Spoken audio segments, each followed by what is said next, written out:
Cinquième période. On le questionnait, on faisait une vérification littéralement, Bédika, comme dit Katrametz, on vérifie en posant 7 questions. C'est quoi les 7 questions? Baiser Shavua. C'est quoi Shavua? Chaque semaine. Ouais, mais semaine c'est quoi? Shavuot. Ça peut être des semaines de jours et ça peut être des semaines d'années. Ça peut être la Shemitah. Chazak ou Baruch, quand on parle de Shavua, c'est la Shemitah. Ah bon? Baiser Shana, quelle année?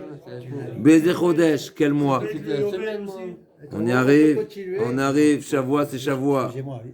Shavua. Excusez-moi, mes frères, excusez-moi. Baiser Shavua, Shana, Chodesh, quel mois? Le combien du mois? Kama Bechodesh. Donc quel mois et le combien du mois? Quelle heure? Quel jour de semaine? Ouais. Kama Bechodesh. Baiser Yom, Baiser Sha'a, Baiser Makom. D'accord? Donc toutes ces questions, c'est ça, les 7 questions qu'on va leur poser pour avoir une déposition claire, nette et précise du quand s'est passé les faits. Nouvelle, voilà, c'est marqué. Quand s'est passé les faits et où exactement pour pouvoir avoir la possibilité qu'il y ait d'autres personnes qui lui disent ce que tu dis n'est pas juste. Pourquoi c'est pas juste? Parce que à cette date-là, à ce lieu-là, tu n'étais pas. Pourquoi? Parce que tu étais ailleurs. Donc il faut poser toutes ces questions. Rabbi Yossi dit, mais il n'y a pas besoin de 7. Il suffit de 3. Rabbi Yossi Omer, Baiser Yom, Baiser Shah, Baiser Makom. Il suffit du jour, de l'heure et de l'endroit, pas plus. Une fois que tu as dit le jour, il suffit Donc, le comme jour. ici, les chroniques, il y a 3. 3. Que 3, il n'y a pas 7. D'accord, marloquette. On va voir c'est quoi la marloquette. Je vais déjà introduire ce que l'agma a dit. D'accord. Il faut le jour de l'année. On a dit le jour. Il a dit le jour. Le jour. Baiser, voilà, Rabbi Yossi, Le jour. Baiser Yom. Le jour, l'heure et le lieu. On y arrive. Ça, c'est les 3 questions essentielles qui seront indispensables. On va voir qu'en réalité, on apprend tout ça de la Torah, parce que c'est marqué Veshalta, Vechakarta, Vetev, Vinemet, Nachonadavar, etc. On va voir, c'est des mots qui sont répétés dans la Torah à partir desquels on apprend qu'il y a 7 questions à poser d'après Rabbanan et d'après Rabbi Yossi. Non, il n'y a pas 7. 3 sont essentielles.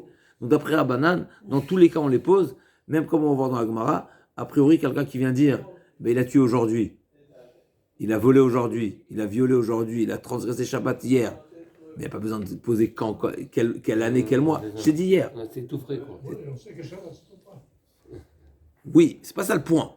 Si tu poses une question, ça veut dire qu'il te manque une information. Mais si je te dis hier, mais tout est répondu sur la date.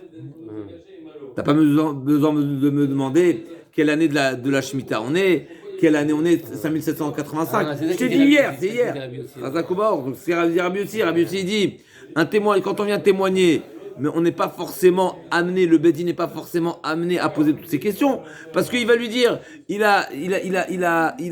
faits se sont passés la semaine dernière, mais il a tout dit dans la semaine dernière. Et Rabban vont dire, non, il faut quand même poser la question. On va quand même poser la question pour les perturber, on va dire, et pour s'assurer que ce qu'ils disent ça fait partie effectivement de Matrichim, ça fait partie on les fatigue pour qu'on soit certain que leur déposition est bien précise et certaine. Donc Rabbi Yossi Omer, Baiser Yom, Baiser Shah, Baiser Makom. Makirim Atem, deuxième étape. Makirim Atem, est-ce que vous le connaissez? Vous savez quoi, qui ou d'où? C'est qui le personnage? On va voir dans la Gemara, c'est un juif. Ça, c'est encore Rabbi Yossi, c'est quoi ça? Non, c'est plus Rabbi Yossi, on est parti à Rabbi Yossi. Ouais. Makiri Maten. Itar Tembo, est-ce qu'il a été prévenu, mis en garde? Alors là aussi, on pourrait se poser la question. C'est pas évident, la Tra, n'est-ce pas? Alors d'abord, on va chercher la source. Qui a dit dans la Torah qu'il faut être matré? Où? On a besoin de savoir. Si, c'est marqué dans la Torah. Où? Il faut faire un train. Où c'est marqué dans la Torah? On va voir. C'est pas si explicite que ça. On va le voir. Sinon, on peut pas faire. Oui, c'est une règle qui est évidente et on l'a connue. Il peut être Shogeg, il dit moi je savais pas que c'était interdit. Tu as raison. Chazak ou Baruch, ça fait partie. Toi, tu dis, a priori, c'est une logique. Parce que pour pouvoir appliquer une peine de mort, il faut qu'il soit mésite. Ouais. Effectivement, donc ce que tu dis, ça va être ce qui est marqué dans la Gemara. C'est un choté. L'onitna Torah, l'onitna Atra, la frin ben shogeg mésite. Effectivement, donc déjà, il y a une logique. Mais on va voir dans la Gemara, c'est un sujet discuté parce que d'après certains, est-ce que le Talmid Chacham, il faut lui faire Atra ou pas? C'est un sujet discuté. En tout cas, la Gemara va ramener une source. Maintenant, il y a une deuxième un sous-entendu dans cette question qu'il aurait posée. Est-ce que c'est les témoins qui témoignent les faits qui doivent être ceux qui font la hatra? La hatra, c'est la prévention. Si je veux rappeler, sache que c'est Shabbat aujourd'hui. Et ce que tu fais, c'est un interdit pour lequel tu es passible de ce qu'il a. Est-ce que c'est les témoins qui font la déposition qui doivent faire cette hatra ou pas? Ça peut être d'autres personnes. C'est une marloquette. C'est une marloquette. Est-ce que c'est les témoins ou pas qui doivent le faire? Alors, Oved Avodazara, dans le cas où il a quoi donc? Les témoins devaient faire un travail. Donc la Mishnah nous dit, il faut que les témoins soient capables de répondre quel type de Avodazara il a servi et de quelle manière pour pouvoir lui appliquer la peine de mort. On est bon. Quand la marée dit plus on pose des questions, mieux c'est. C'est-à-dire, comme on va l'agma va raconter tout de suite, avec les Ben Zakkai, qui a amené à ne pas appliquer la peine de mort, puisque les témoins n'étaient pas capables de répondre à la question qui leur a été posée. On va voir tout de suite les précisions. Maaseu Badak Ben Zakkai Be'Uktsetenim. Plusieurs explications, c'est quoi Uktsetenim, on va voir dans la Gemara. Mais Ben Zakkai est parti jusqu'à demander de quelle manière sont les tiges des figues, n'est-ce pas? Est-ce qu'elles étaient longues, elles étaient courtes? Ouais. Même ça, il faut c'est voilà, poser. Alors, c'est pas un devoir. C'est pas un devoir. Mais on vient de dire que la marbe bibdikot a razé meshuba. Si plus tu trouves des questions et des interrogations à poser qui va te permettre de ne pas retenir cette accusation au cas où les témoins ne répondent pas d'une manière unanime, ils ne sont pas unanimes dans leur réponse, eh ben, il n'y aura pas de condamnation possible. On va ensuite dans la Gemara. Donc on a dit, Sheva Chakirot. La Gemara Mishnah a commencé par nous dire qu'il y avait 7 questions. Comment ces questions on les appelle? Chakirot. Et là on passe à une autre catégorie qui s'appelle Bdikot, vérification. Donc il y a Chakirot. Roker, c'est plus en profondeur. Hein? Roker. Ouais, c'est creusé. Hein? Comme les tables de la loi, ils étaient rockers. Non, c'est pas ça. C'est Harout là-bas. Là-bas, c'est gravé. Ok. Donc, Chakira, c'est. Et Bdikot, c'est vérification, comme Bdikat Ramet, n'est-ce pas? Donc, Ma ben Chakirot, les Bdikot. Il y a 2 types de questions. Les questions essentielles, qui sont les 7, ils sont essentiels, ils sont indispensables. Et il y a 2 types de questions qui sont des vérifications qui m'amènent à garantir et à s'assurer que les témoins disent la même chose. D'accord? C'est quoi la différence entre les deux? Chakirot, Echad Omer En Yodea, et Dutan Betela. S'il y a une de ces questions, le témoin ne sait pas répondre, c'est indispensable. Et on rejette. Pourquoi on rejette? Comme on l'a dit tout à l'heure. Pourquoi on rejette? Parce qu'on ne pourra pas faire Azama. S'il n'est pas capable de répondre l'heure, eh ben c'est fini, c'est mort. Parce qu'on ne pourra plus faire Azama. Parce qu'il peut très bien dire qu'à 10h du matin, il était à Lyon, et à midi, il était ou à 1h, il était à Paris, n'est-ce pas? Par contre, donc ça c'est dans Chakirot, Echad Omer En Yodea, Yutan Betela Bidikot, Echad Omer En Yodea, va Filushtei Omer En Yodim, et Yutan Kaemet. Les témoins, si on leur a posé la question, quelle taille avait la tige de la figue, ou quelle couleur la figue, et ils ne savent pas répondre. Ils n'ont pas fait attention. C'est pas fait attention. On peut pas considérer que le témoignage est manquant s'il n'y a pas la couleur de la figue. C'est pas le vif du sujet. Le vif du sujet, c'est le meurtre. Le vif du sujet, c'est le Shabbat, c'est la Vodazara. Ça reste qu'un détail. On va voir dans la Gemara exactement de quelle. Les couleurs des habits, c'est Bidikot aussi. On y arrive. Ça va être la Gemara. Donc même s'ils disent,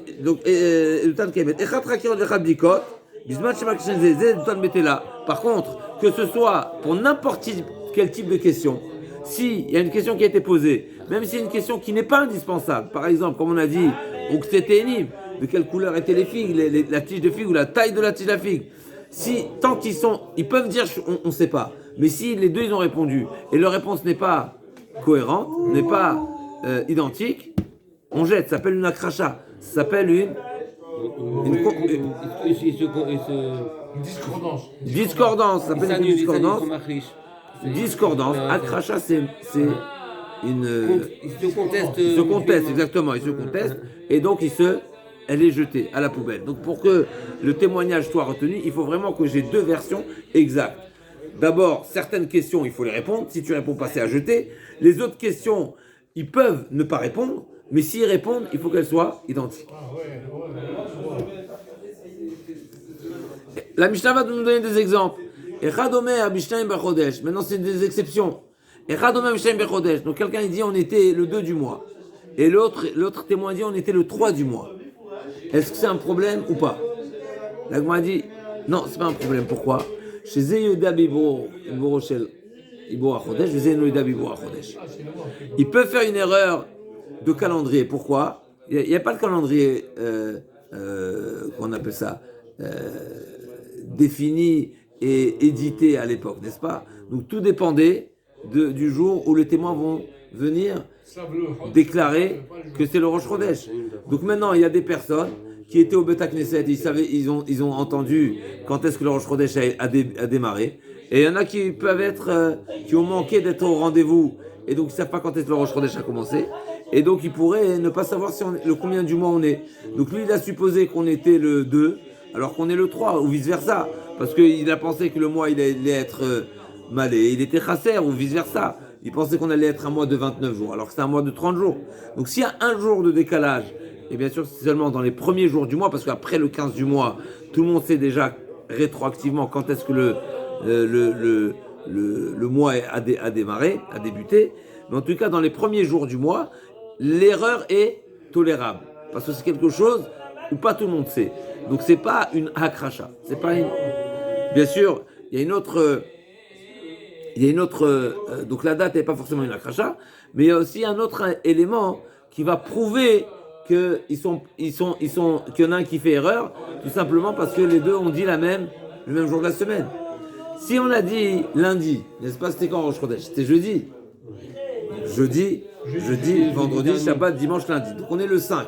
Si on dit, s'il y en a un qui dit lundi 4, Shvat, et l'autre dit lundi 5, on a tous les deux dit lundi. Seulement il a dit 4, lundi 5. Donc forcément il y en a un qui ne connaît pas le calendrier. Mais là on peut dire autre chose.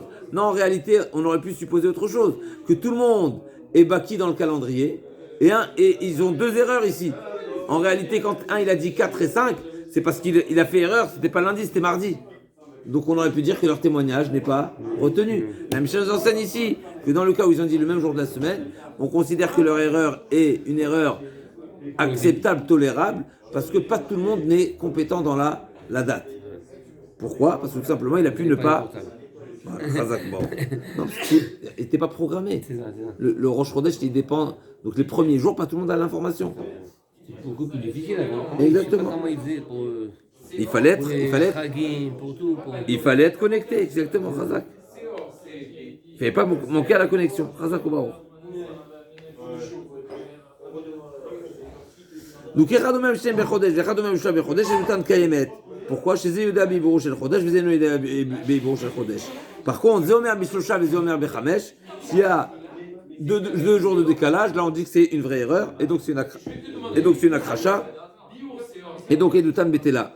Et Chadomer Bishteshaot, pareil pour les horaires. Ils n'avaient pas la montre, et donc s'il fallait faire une évaluation selon la position du soleil, n'est-ce pas? Et donc Chadomer Bishteshaot, Edutan Kayemet, c'est une erreur tolérable, parce que entre 2 et 3 heures, ça veut dire on va dire entre 9h et 10h du matin, c'est juste, n'est-ce pas? Le soleil s'est levé à 8h, entre 9h et 10h, on ne sait pas exactement, on peut faire erreur. Par contre, 2 heures d'écart, non. Donc c'est pareil, le même écart qu'il y a pour la date, il y a aussi pour l'heure. Une heure d'erreur, donc il y a une fourchette d'erreur tolérable, acceptable, plus non. Rabbi Yehuda Omer, Kayemet, Rabbi Yehuda dit pour les horaires, même 2 heures de décalage, c'est encore acceptable. Pourquoi? Parce que le soleil finalement il est dans du même côté. Quand est-ce que l'erreur n'est pas acceptable? Quand l'un il dit c'était déjà la 6e heure. Donc c'est au zénith. Bien sûr, quelqu'un sait faire la différence et ça rejoint la Sugia dans Psachim, n'est-ce pas? Est-ce que combien les gens font erreur, combien les gens sont compétents, combien les gens savent exactement l'heure à laquelle il est, selon la position du soleil, sachant que la position du soleil, bien sûr, change selon l'été et l'hiver, n'est-ce pas? En hiver, en été, le soleil, il est plus au zénith, c'est-à-dire il est plus au centre de la Terre, alors qu'en hiver, le parcours du Soleil, il est moins au-dessus de la Terre, il est plus sur le côté, n'est-ce pas? Bon, ça c'est déjà une... En tout cas, אחד אומר בשלוש ואחד אומר בחמש, ודן בתל רבי יהודה אומר כאמת. אחד אומר בחמש ואחד אומר בשבע, ודן בתלה. Par contre, tout le monde est d'accord que si les deux témoins ne disent pas la même chose, un dit c'était avant Chatzot et l'autre dit c'était après Chatzot, alors là, tout le monde est d'accord que leur témoignage est nul. Pourquoi? Parce que tout le monde sait faire la différence entre si le soleil il est à l'est ou à l'ouest. שבחמש החמה ממזרח ושבע החמה במערב. À 5 heures, le soleil il est encore, il est incliné plutôt vers l'est, alors qu'après Chatzot, il s'incline déjà vers l'ouest. Ve'achar kar, deuxième étape. Donc ça, c'est les questions qu'on leur pose. Ve'achar kar, machnisim et haedim, machnisim et hasheni, ou bodkim oto. On fait rentrer le deuxième témoin et on lui pose les mêmes questions et on va vendre donc le même interrogatoire et on va voir, on va faire le résultat des courses.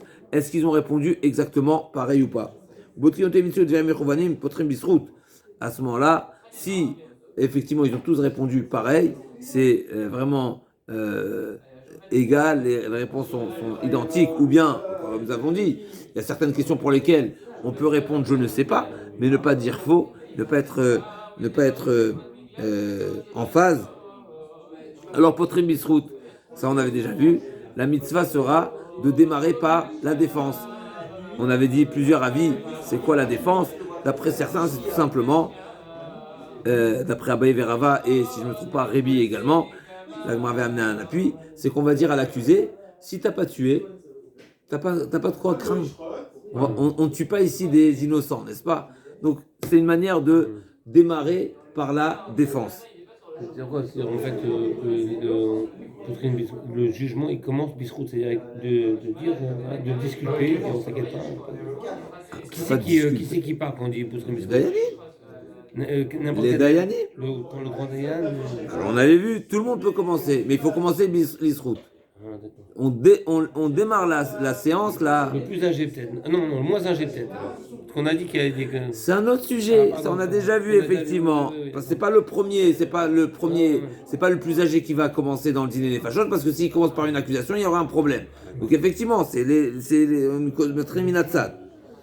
Amar echad mina edim yeshi lamed alav srout ou echad mina talmidim. Si c'est un des témoins qui a une défense à proposer, ou un des élèves, comme on l'a dit, c'est les rangées qui sont de Talmidim, alors les Shametrova, mais Shatkinoto. Donc, et les témoins ne peuvent pas défendre, et les Talmidim ne peuvent pas présenter des accusations, donc des arguments accusateurs. Mais Shatkinoto, par contre, il y a un des élèves a une défense à proposer, alors Malinoto, Moshimoto, Benehem, eh bien il va prendre place. Comme on va voir avec Ben Zakkai, ça va être la conclusion de la Gemara. Si il a une défense, donc il y a un des élèves, les 3 rangées, qui dit j'ai quelque chose à dire, eh bien on va le placer en première rangée. En première rangée, il va faire partie des juges. Malinoto, Moshimoto, Benehem, et toute la journée, il restait, il avait Imala lo Yered, n'est-ce pas? Une fois qu'il a atteint la tribune présidentielle, il reste là-bas jusqu'à la fin du match. Pas témoin, on n'a dit pas le témoin, on a dit les élèves. Les témoins, ils sont pas entendus. Ils sont pas là pour défendre ou pour accuser. Ils sont là pour déposer leur témoignage qui est une accusation. Si au final ces propos ont été retenus, Shomimlo va filou omer ishlamed alatzmi srout Shomimlo, même l'accusé lui-même peut se défendre. Ou bilvat shesh mamash bidvarav, bien sûr il faut que ce soit conséquent. V'imatsu lo srout tarouvé imla mavirinoto, et si bien mettre cette défense elle est retenue, eh ben il sera disculpé, il sera, n'est-ce pas, il sera acquitté. Veimla mavirinoto le machar, et si umizdavgim zugot, et sinon, alors comme on avait vu dans le périple précédent, si le Bedin conclut qu'il est accusé, on attend demain. C'est seulement le lendemain qu'on déclarera l'accusation. Et pendant tout ce temps-là, jusqu'au lendemain, puisque pendant tout les Dayanim vont rester à débattre, Zugot, ils vont rester en Chavruta, en paire, pour débattre le sujet, c'est-à-dire rester toujours dans le Inyan jusqu'au lendemain, pour essayer bien sûr, essayer de trouver une défense quelconque. Ayum Atim Ma'achal. Et là, toutes ces journées-là, ils ne mangeaient pas à leur faim. En tout cas, à leur faim, c'est pas exactement ce qui est marqué, mais en tout cas, ils mangeaient moins. Et ce jour-là, ils ne buvaient pas de vin, même si, d'accord, donc ils doivent toujours être dans rester lucides et surtout prendre conscience qu'il y a un dossier criminel qui est à leur porte. C'est eux qui ont la responsabilité de juger et de trancher ce sujet. Venotim kol alayla. Donc pendant 24 heures, c'est pas qu'ils vont dormir tranquille comme si de rien n'était. Ils vont être, ça doit les préoccuper toute la nuit. Et c'est peut-être dans ce cas-là que c'est marqué que le Dayan, n'est-ce pas, est-ce qu'il est dispensé de Kriyat Shema, pas dispensé de Kriyat Shema, etc. Ok. Ulmachorat, Mashkimim, Ubaon Lebedin, en tout cas, c'était le fameux enseignement dans Masechet Shabbat, où le Dayan, on ne s'installe pas, on ne commence pas un dossier, le Bedin ne va pas ouvrir un dossier avant une demi-heure avant Mincha. Pourquoi? Parce qu'il risquerait de dépasser.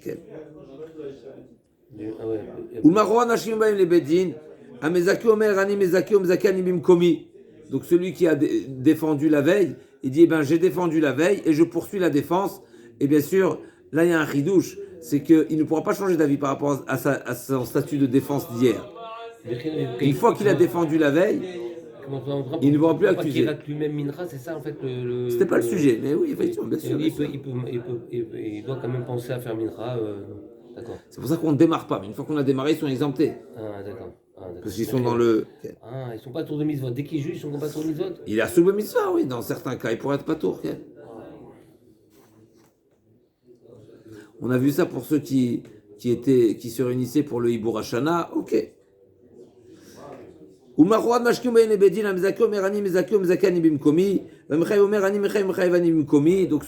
chacun qui reprend sa position concernant on va dire la vie qu'il a émis la veille. Celui qui a pris la défense la veille, il ne pourra pas accuser aujourd'hui. Celui qui a accusé la veille, il pourra défendre aujourd'hui. Celui qui la veille avait pris position pour une position accusatrice, aujourd'hui pourra changer d'avis et défendre. Avala Melamed Srout, ça c'est une nouvelle halakha qu'on n'a pas vu jusqu'à présent, parce que jusqu'à présent on avait vu dans le Massa ou Matan, pendant l'échange, là on part dans la conclusion déjà. Eno Yachol Arzor Lamed Chova. Taouba Dava, maintenant s'il y a une erreur, il y a un oubli quelconque, alors Shnei Sofra Daini Mazkirimoto. Eh bien il y a des greffiers qui sont là pour remettre les choses en ordre, puisqu'ils ont pris les notes de tout ce qui a été dit la veille. Maskiroto, Imatsulo, Srout, Petaro, s'ils ont trouvé une défense, bien sûr, qui est à retenir, alors ils l'ont dispensé, il est libre. Veimlav, Omdim le Minyan, et sinon, s'il n'y a pas de défense, et donc on sera forcé à voir s'il y a une majorité qui va condamner ou pas. Donc sur 23, si on a 12 qui acquittent, qui dispensent, qui disculpent, et 11 qui condamnent, eh bien sûr qu'il sera patour, qu'il sera acquitté. Pourquoi? Il y a 12 contre 11, 12 favorables, 12 qui acquittent, donc on a une majorité favorable pour la dispense, même de 1 de plus. Par contre, dans le cas inverse, s'il y a 12 qui condamnent et 11 qui défendent, ça ne suffit pas. Pourquoi? Parce qu'on a vu déjà dans la mission précédente que ce soit déjà. C'est répété comme ça. Effectivement, parce que là on est déjà propre dans le dîner des fachot. Donc on répète vraiment tout ce qui est propre à dîner des fachot. Dans la mission précédente, on avait dit les différences en dîner monote. Effectivement, là, Agav, on a répété cette précision. Donc s'il y a 12 qui condamnent et 11 qui défendent, eh bien, il ne sera pas condamnable. Pourquoi? Parce qu'il faut une majorité écrasante pour pouvoir condamner. Donc on va va filo achadassar mezakin, va achadassar mechayvin, ou bien pareil, s'ils sont ex aequo, c'est-à-dire Il y a 11 qui condamnent et 11 qui défendent. Et il y en a un qui sait, qui ne se prononce pas. Il dit Niodea. Alors là, on rajoute des Dayanim. Va filou 22 mezakin, omechayvim, vechad omer Niodea. Il y a aussi fois Dayanim. Plus que ça encore, même si sur les 23, il y a 22 qui ont la même avis, la même opinion. 22 sur 23. Et un il dit je sais pas, je me prononce pas. Qu'est-ce qu'on fait? On condamne pas. Pourquoi? Parce qu'il faut qu'il y ait 23 voix. Pour pouvoir condamner, il faut 23 voix. Ne pas savoir, c'est pas une voix. Tu peux dire oui, tu peux dire non. Dire je sais pas, c'est comme si tu n'es pas là, tu es exact, et donc on rajoutera des dayanim. Ça marche pas la majorité, non? Ativim. 70. Jusqu'à 70, jusqu'à 70, 71, n'est-ce pas? Ativim verrat. D'accord? Jusqu'à 71, on rajoute. On rajoutera pas plus de 71. Le plus grand nombre, c'est 71. C'est Marloquet Rabbi Yehuda et Chachamim, c'est jusqu'à 71. Donc c'est jusqu'au Grand Bedin. Et si à 71, on ne s'est pas démarqué encore, On annule. Si par exemple 70 contre 1, on fait alors. c'est évident. Ce qu'on t'a C'est dit. fini, c'est fini. Non, Il c'est évident. il les aurait. Tant qu'on n'est pas arrivé à une majorité, dans un sens ou dans l'autre, on rajoute des dayanim pour poursuivre cette discussion. Et donc, arriver à une majorité. Shloshim veshisha mezakin ou shloshim vechamesh mechayvim zakai. Si au final on va se retrouver avec 36 qui sont défendeurs et 35, n'est-ce pas 35 plus 36 fait 71. On revient, ça va répéter. Donc 36 contre 35, on a une majorité qui a la défense, donc tout va bien. Mais si c'est l'inverse, on a 36 qui condamnent et 35 qui acquittent, on ne pourra pas le condamner. Parce que c'est une majorité que de 1. Si une majorité de 1 n'est pas suffisante pour condamner. Comment c'est marqué dans la Torah? Lotiye achare rabim les ra'ot. Tu ne peux pas te suffire de la majorité pour condamner. C'est-à-dire qu'il faut une majorité plus importante. Voilà.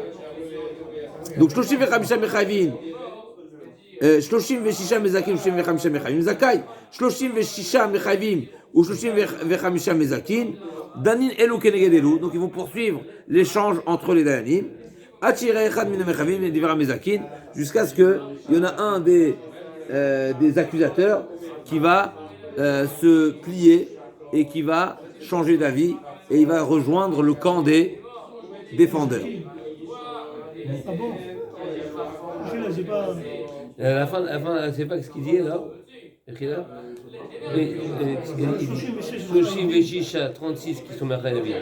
Donc l'Agma nous dit, Menanim les deux, nous savons qu'il est nécessaire, donc d'après Tanakama, de poser ces 7 questions.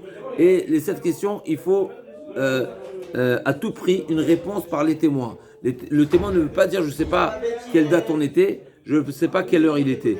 Il a dit je ne sais pas quelle heure, disqualifié. Menanim il est. L'Agma répond à Marabuda Damarka, Vedarashta, Vechakarta, Vesha'alta eter. Et un deuxième pasouk, donc on a Vedarashta, on va voir après comment on apprend, mais c'est marqué Vedarashta, donc tu seras Doresh, Aderosh Achicha, on a presque. Hein? Oui, effectivement, il y a trois parachutes dans Devarim, il y a pour le Irani Dachat, il y a pour Avdazara, il y a pour Edim Zomemin, on y arrive tout de suite. Donc il y a trois parachutes dans la Torah, où la Torah répète à chaque fois cette exigence de poser les questions. Vedarashta, Vechakarta, Veshalta etef, tu poseras les questions correctement, pour bien savoir. Veomer, Veugal Decha pour Irani Dachat, n'est-ce pas, c'est marqué? Veugal Decha, Veshamata, Vedarashta etef, à nouveau, l'information est arrivée à tes oreilles, Veshamata t'as entendu, Vedarashta etef, et tu vas bien vérifier. Veomer, Vedarashu Ashofti etef, dans le troisième passage c'est marqué, dans les Dim Zoémin, à nouveau, là-bas c'est marqué que les Shoftim, donc les juges vont d'Archou et Tev, ils vont bien vérifier. Et donc finalement, on a ici combien de termes qui sont répétés dans la Torah? Vedarashta, la première fois, c'est marqué Vedarashta, Vechakarta, Veshalta et Tev, ça fait 3. Etef, c'est quoi Etef? Bien, Tov. Ah, Tov, d'accord. Donc première pasouk, Vedarashta, Vechagarta, Veshalta etev. Deuxièmement, Vedarashta etev. Et Vedarashu etev à nouveau. Alors, on va mettre le etev du premier pasouk. On ne l'a pas utilisé, on va voir. Chazak ou Baor, il va être utilisé pour etev pour faire l'exarachavant, on y arrive tout de suite. En tous les cas, pour l'instant, d'accord. On aura Rabbi aussi alors. Pardon? On a 7 ou on a 3? On a 7. On a 7, pardon. Vedarashta vechakarta veshalta etev. Veshamata vedarashta etev. Ah, d'accord. Et ensuite vedarashu etev. Encore 2. D'accord? Donc ça fait 7 en tout. L'agma a dit Vema kol chada vechada kedektiva. Peut-être qui t'a. Vedarchou, comme c'est au pluriel, ça, non? Vedarchou, non? Non, C'est le fait que c'est répété. Ah oui. Vedarchou à Shoftim Etel, ça fait 1, ça. Darshu etev. Ah, Etel, ça fait Bien. 2. Ah, d'accord. Pose Ah, bien. même le Etel, Oui. c'est toujours compté pour bien. Pourquoi c'est Etel. Et c'est bien pour tous, c'est bien pour cela, C'est pour bien, cela. tu es content? Etev, c'est bien vérifié. Vérifie bien. Bien. Ça, il y a l'insistance de la Torah de bien vérifier. Donc, 2 fois, Et 2 donc fois. ça t'amène à poser plus de questions. Correctement. Tout simplement. Voilà. Écrit l'arabe, on est dur T'as de, pas le choix de on est dire dur de la d'accord. feuille, on est dur de la feuille. Non, c'est pas dur à faire, il faut se brancher. Il faut se brancher. Mettre la prise. D'accord. Donc, m'a dit, Vema, kol chada vechada kedirtiv. Qui a dit qu'il faut associer et additionner toutes les exigences de la Torah dans toutes les dossiers criminels. Peut-être que chacun, pour son dossier, pour lui il faudra 4, pour lui il faudra 3, pour lui il faudra 2. C'est pas nécessaire d'avoir 7 alors pour chaque dossier. Alors. Qui t'a dit de cumuler Les les 7 mots qui sont dits dans 3 sujets différents, les appliquer, les 7 pour partout. Peut-être lui il faudra 4, lui il faudra 2, lui il faudra 2. Chaque dossier. Donc dans Irani Dachat, il faudra poser 3 questions. Dans Avodah Zara, on posera 2. Et dans Edim Zoemin, on posera 2. Qui a dit de faire le cumul et dire partout tout? Non. Dit que peut-être la Torah elle était plus exigeante dans Irani Dachat et moins exigeante dans Edim Zoemin, dans Avodah Zara. Là il faut 3, là il faut 2. Qui a dit de cumuler? L'agma a dit Deimken ertevinu rachamana bechada. Pourquoi Deimken ertevu rachamana bechada? Parce que j'explique ma question. Qui t'a dit de faire un cumul? Arrête, si c'était une règle générale, alors la Torah aurait dû me l'écrire, les 7 dans un dossier, dans une Avera. Ça me pousse à dire. Ça me pousse à dire Khada Khada. Oui, parce que si la C'est une suite à la question. Ça nourrit la question là. Ça nourrit la question. D'accord, d'accord. Effectivement. Normalement, C'est pas une il réponse. répond pas à la question. On arrive. Et c'est pas On arrive. réfléchir. La Gemara, elle appuie sa question. Je vais te prouver, il y a une logique de dire que si la Torah les a écrites chacun dans son dossier, c'est que chaque dossier, il a ce type de questions à poser. Parce que si c'était une règle générale, écris-le-moi dans un dossier et j'aurais fait la règle. On sait très bien que quand la Torah d'Avar à la Minyano, quand la Torah, elle dit une halakha à un endroit, elle n'a pas besoin de le répéter à chaque fois. Elle me l'a dit à un endroit, et ben je l'applique, je fais un copier-coller. C'est logique. S'il y a des points communs entre les deux dossiers, les deux domaines, et ben je fais un copier-coller. Pourquoi la Torah elle avait besoin de fragmenter et de partager? Et dans chaque dossier, la Torah elle a exigé une partie d'exigence. L'Agma a dit Kevan de Kuluba de Adade Ktiva Amade Yalfe. L'Agma a dit effectivement, c'est pas une question ce que tu demandes, parce que finalement la Torah c'est la même exigence. Vedarashta. La Torah elle parle toujours aux Dayanim et elle s'adresse toujours à eux en leur disant il faut faire les vérifications. Donc c'est pas un problème que ce soit marqué dans plusieurs endroits. Mais Kevan de Yalfe Made, Kevan de Yerteve Bechad Adame, c'est comme si c'était marqué en un endroit. Damé. Ah, l'Agma a dit Valo Damé la Dade. L'Agma a dit c'est vrai. Toi tu me dis je les mets tous dans un même sac parce qu'ils sont comparables. Mais ils ne sont pas comparables à 100%. Chacun a sa particularité. On sait qu'il y a des chumrot dans Irani Dachat qu'on n'a pas trouvé ailleurs. Et on l'a trouvé dans Avodah Zara qu'on n'a pas trouvé ailleurs. Etc. Et dans Edim Zoemin, c'est un chidouche. Donc toi tu me dis tout est la même chose. Pas du tout. Chaque chose, il a on va dire son exception, sa particularité. Il se démarque de l'autre. Irani Dachat, la Netarté, on sait très bien qu'il y a un chidouche dans Irani Dachat, c'est que l'Odamesh Ken Mamonan Palette, Avodah Zara, Donc le Irani Dachat, n'est-ce pas? Il est sauvé, son argent est sauvé. Oui. Ils ne payent pas, ils n'ont pas de honnête au niveau de Mammon.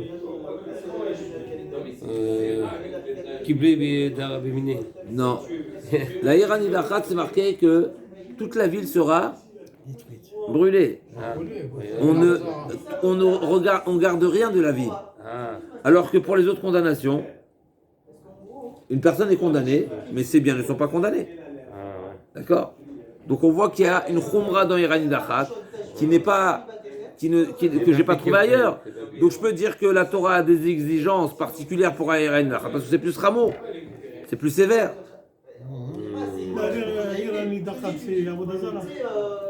Toute la ville. Toute la ville est idolâtre. On brûle tout.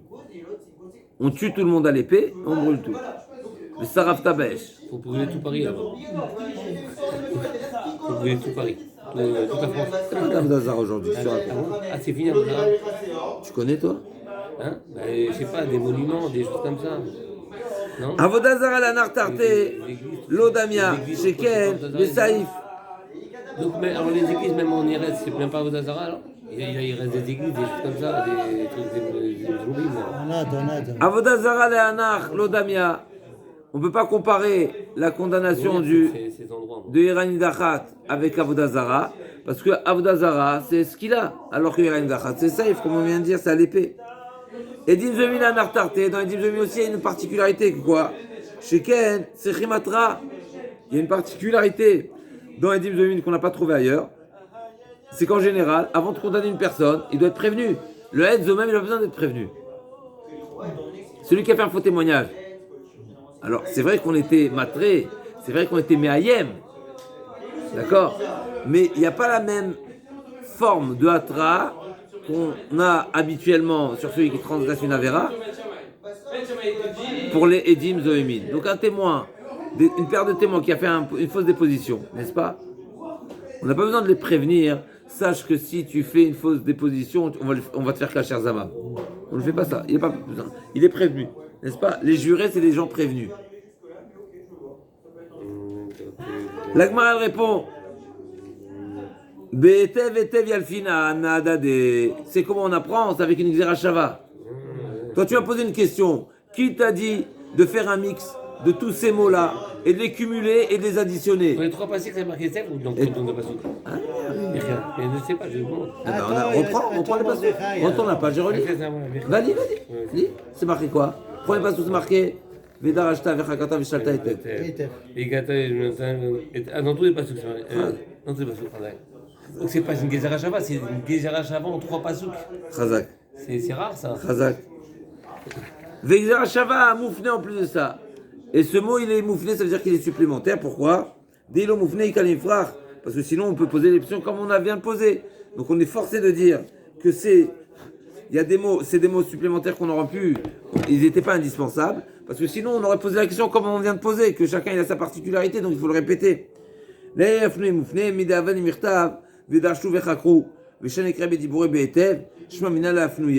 Pourquoi on ne sait pas, n'est-ce pas, c'est marqué donc on aurait pu ne pas dire le mot Etev. Pourquoi c'est marqué Etev au lieu de rappeler dans les autres?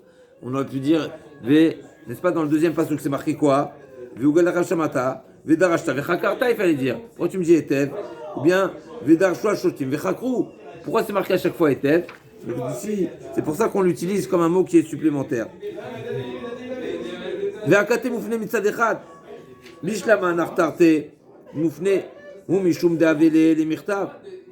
Donc pour les deux derniers psukim, effectivement, je sais que le Etev, il est supplémentaire. Il est supplémentaire parce qu'il est particulier, on va dire, parce que j'aurais dû dire Vedar Shu Vechakru, mais le premier Etev, il n'est pas supplémentaire. Et là, Irani Dachat Mayavel Limirtav, Activa Kulu. C'est déjà marqué Veshalta Vechakarta Vedarashta Veshalta. Comment c'est marqué? Vedarashta Vechakarta Veshalta. Là, on a dit, donc le Etev, j'ai pas le choix de le marquer. Atam Nami Afnu Moufne Midavel Limirtav. Darosh Darosh, Ochakor Tarkor, Veshenekra Bedibouré, Behetev, Shmamina Ale Afnouye. Donc là, on a dit une Xerashava, pour qu'elle soit, on va dire, exploitée, il faut que le mot soit vraiment Panouille. Panouille, ça veut dire libre pour faire cette rachat, et dans les deux sens. Donc les deux mots doivent être libres, et donc c'est ce que l'Agma a conclu, que le mot il est libre. Ve'atu nechnakim bekal vachomer miniskalim uneragim. Et donc si la Torah, l'Agmara, la Torah elle a exigé toutes ces questions qui soient posées pour le niskal, c'est-à-dire pour celui qui a transgressé une grave faute, qui mérite la skila, à plus forte raison que le nechnak, celui qui a transgressé une faute, qui sera seulement strangulation, qui est la moins grave, et bien qu'il aura aussi le nécessaire de poser toutes ces questions pour retenir le témoignage. Parce que qu'est-ce qu'on a? C'est quoi les trois types de fautes qu'on a dans la Torah, dans lesquelles c'est mentionné qu'il faut poser les questions? Iranidachat, comment il est sanctionné les occupants de la ville? L'épée. On a Avodazara, Skila, et on a Edim Zoïmin. Alors c'est intéressant parce qu'on aurait pu dire que Edim Zoïmin c'est ouvert à tout, mais là-bas on parle d'Edim Zoïmin qui sont aussi Mechila, que je ne dise pas de bêtises. Pose la question, a priori, dans Edim Zoïmin c'est ouvert à tous les types de morts, puisque Edim Zoïmin on ne sait pas de quel sujet, ça dépendra de ce qu'ils ont voulu accuser.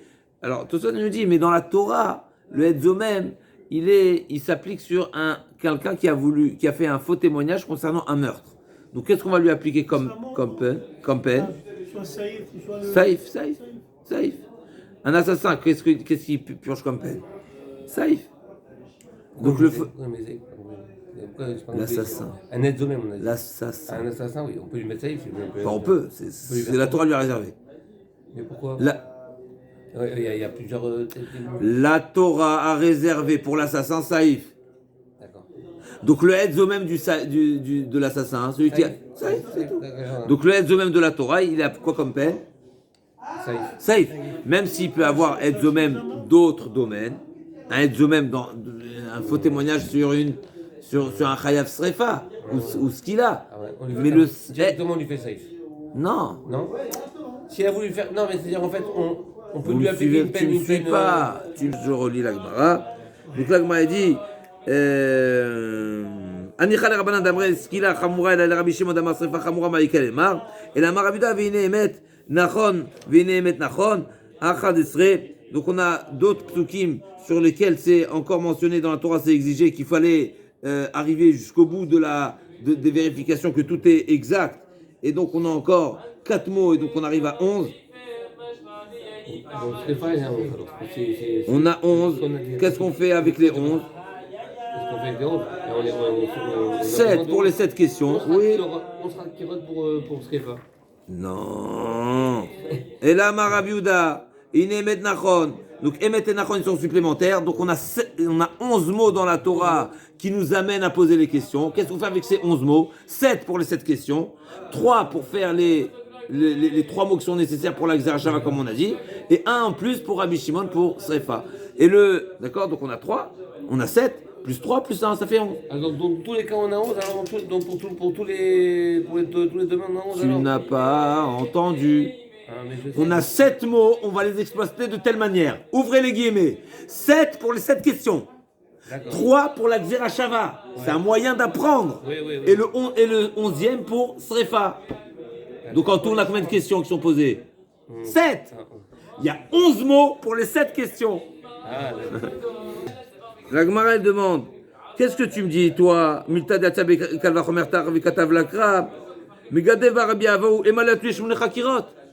Toi, tu me dis qu'il y a un mot en plus, je fais rien avec.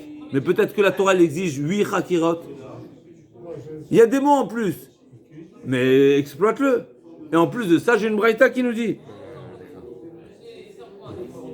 Ushmon chakirot miika. L'agma dit almalo. L'agma dit quoi? Et quoi, tu penses qu'il n'y a pas d'autres questions à poser? Bien sûr, il y a des questions. Almalo vaïka la tuye bekama besha. Tu peux demander aussi à l'heure à laquelle c'est produit. Quand on a dit l'heure, donc c'est à midi, mais midi combien? Midi et quart, midi et demi, midi 45. Donc dis-moi le détail de l'heure aussi également. La question c'est ce qu'on a ses capacités. Alors nous aujourd'hui oui on a des capacités. Mais à l'époque, a priori Bémet c'est Pélé, mais Ravi Avo va amener une preuve. À l'époque on est en train de dire, on a dit dans la Mishnah qu'ils n'étaient même pas tellement certains de l'heure exacte, ils pouvaient se tromper entre 2h et 3h. n'est-ce pas, ou même 3 heures, entre 2 heures et 5 heures, et entre 3 heures et 5 heures d'après Rabbi Yehuda. Donc toi, tu es en train de me dire ici combien de l'heure? La Gemara dit oui, mais j'ai une braïta. C'est marqué quoi? C'est marqué qu'effectivement, il posait 8 questions. Donc pas comme la Mishnah. La Mishnah a 17, il y a une braïta qui dit 8. Et là,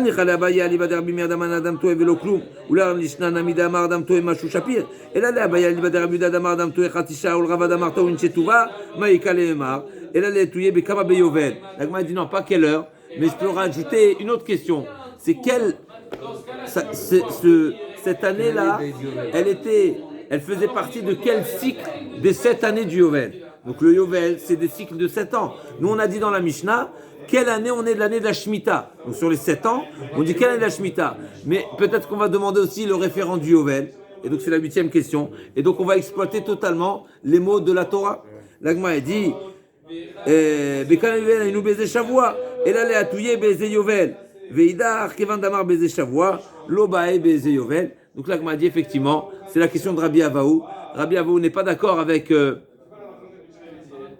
Donc Rabbi Avaou n'est pas d'accord avec cette manière de répondre, qu'effectivement on a un mot qui est supplémentaire et qui n'est pas exploité, et on aurait pu demander effectivement qu'il y ait une 8e question. C'est quoi la 8e question? C'est de quel Yovel? Mais on se retrouve demain pour la suite de la Gemara.